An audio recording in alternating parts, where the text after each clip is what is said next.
Estamos viviendo en un tiempo incierto, pero Dios ha dado luz al mundo en su profecía. Prepárate para escuchar el programa Historias Proféticas del Mundo con Álvaro de la Cruz. Y aconteció al principio, cuando comenzaron a habitar allí, que no temiendo ellos a Jehová, envió Jehová contra ellos leones que los mataban. Eso está en Segunda de Reyes, capítulo 17, versículo 25. Ante semejante problemita, el rey de Asiria ordenó diciendo: llevad allí algunos de los sacerdotes que trajisteis de allá, y vaya y habite allí, y les enseñe la ley del Dios del país. Y vino uno de los sacerdotes que habían llevado cautivo de Samaria, y habitó en Betel, y les enseñó cómo habían de temer a Jehová. Eso está en Segunda de Reyes, capítulo 17, versículos 27 y 28. Pero lo único que resulta de todo esto, escuchen bien, paren la oreja, lo único que resulta de todo esto es que va a surgir una religión mixta donde todos estos nuevos residentes continúan adorando a sus dioses al mismo tiempo que adoran a Yahvé. Pero cada nación se hizo a sus dioses y los pusieron en los templos de los lugares altos que habían hecho los de Samaria, cada nación en su ciudad donde habitaba. Los de Babilonia hicieron a Sucot-Benot, los de Cuta hicieron a Nergal, y los de Amat hicieron a Asima. Los sabeos hicieron a Nibás y a Tartac. Y los de Sefarbaín quemaban sus hijos en el fuego para adorar a Adremelech y a Nemelech, dioses de Sefarbaín. ¿Dónde se encuentra toda esta locura? Eso está en Segunda de Reyes, capítulo 17, versículos 29 al 31. Pero no solamente se da este terrible sincretismo religioso, sino que se va a dar también un mestizaje súper bravo, porque los samaritanos se van a mezclar con todos estos extranjeros, porque una cepa de los israelitas, no tan gruesa, ¿no?, aún permanecía en Samaria, pero se mezclaron a nivel raizal y religioso. De hecho, muchos años después, cuando todos esos israelitas cautivos regresen a Samaria y se den de frente en su territorio con toda esta simiente tan contaminada, en el libro de Esdras los van a llamar oyendo los enemigos de Judá y de Benjamín que los venidos de la cautividad edificaban el templo de Jehová Dios de Israel.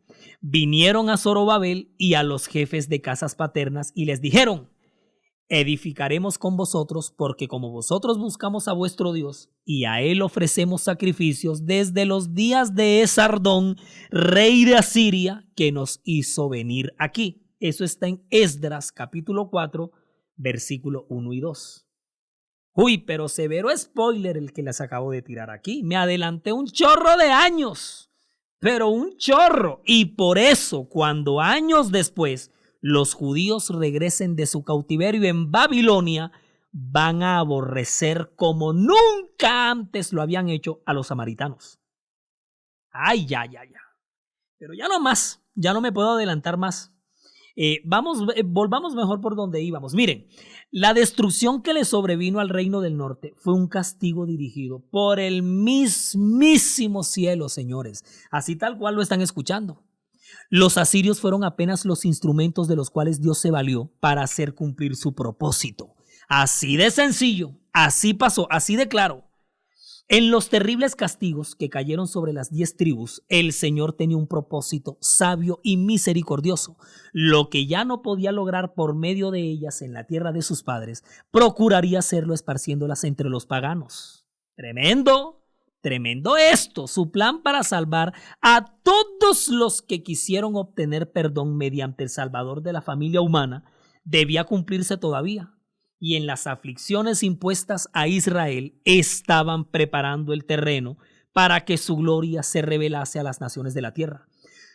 No todos los que fueron llevados cautivos eran impenitentes. Había entre ellos algunos que habían permanecido fieles a Dios. Esto va a ocurrir siempre. Mientras que otros que se habían humillado delante de él. Ahora, mediante estos iba a comunicar a multitudes del reino asirio un conocimiento de los atributos de su carácter y de la beneficencia de su ley. Mientras tanto, en el Israel del sur, en el tercer año de Oseas, hijo de Ela, rey de Israel, comenzó a reinar Ezequías, hijo de Acaz, rey de Judá. Cuando comenzó a reinar era de 25 años y reinó en Jerusalén 29 años. El nombre de su madre fue Abi, hija de Zacarías. Hizo lo recto ante los ojos de Jehová, conforme a todas las cosas que había hecho David su padre. Esto se encuentra en Segunda de Reyes, capítulo 18, versículos 1 al 3. En el cuarto año del rey Ezequías, que era el séptimo año de Oseas, hijo de Ela, rey de Israel, subió Salmanasar, rey de los asirios, contra Samaria y la sitió, y la tomaron al cabo de 3 años. En el año sexto de Ezequías, el cual era el año noveno, Oseas, rey de Israel, fue tomada Samaria. Eso está en Segunda de Reyes, capítulo 18, versículos 9 y 10. Mientras todo ese horror se vivía por allá en el norte, un nuevo rey bastante recto ante los ojos de Dios subía al trono por acá en el sur, Ezequías. Se vivían tiempos de consagración y de bonanza en esa parte del reino que aún se mantenía en pie. El territorio del Israel del norte, con toda tristeza, tengo que decirlo, pero terminó siendo anexionado a la larga lista de territorios dominados por el imperio asirio. Y es en ese punto cuando ya podemos empezar a hablar en firme de las tribus perdidas, porque en medio de tantas deportaciones, cautiverios y mezclas como las que hemos mencionado aquí, la línea tribal se fue desdibujando y su rastro se fue perdiendo con el tiempo. Judá se va a ver amenazado por el rey asirio Sennacherib, pero de cuyo asedio va a ser librado, y luego de Ezequías reinará en su lugar el malvado Manasés, quien se montará en el poder con tan solo 12 añitos y reinará por 55. Imagínense, después vendrán Amós, Osías, Joacás y Joacín. Y es en el tercer año del reinado de Joacín cuando Nabucodonosor, hasta que apareció este gran personaje estelar. Nabucodonosor, rey de Babilonia, subió en campaña y Joacín vino a ser su siervo por 3 años. Pero luego volvió y se rebeló contra él. Y nos ubicamos ya en el año 605 a.C., cuando Nabucodonosor venía de derrotar a los egipcios en la batalla de Carquemis y cerca de Hamat. De este modo, toda Siria y Palestina quedaron a merced de los babilonios victoriosos.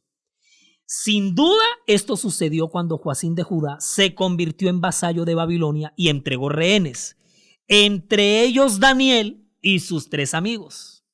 Se los entregó a Nabucodonosor. 3 años más tarde, Joacín parece haberse aliado de nuevo con Egipto y sus esperanzas en su renovado poderío parecieron correctas hasta cierto punto, cuando los egipcios infligieron grandes pérdidas al ejército de Nabucodonosor en el año 601.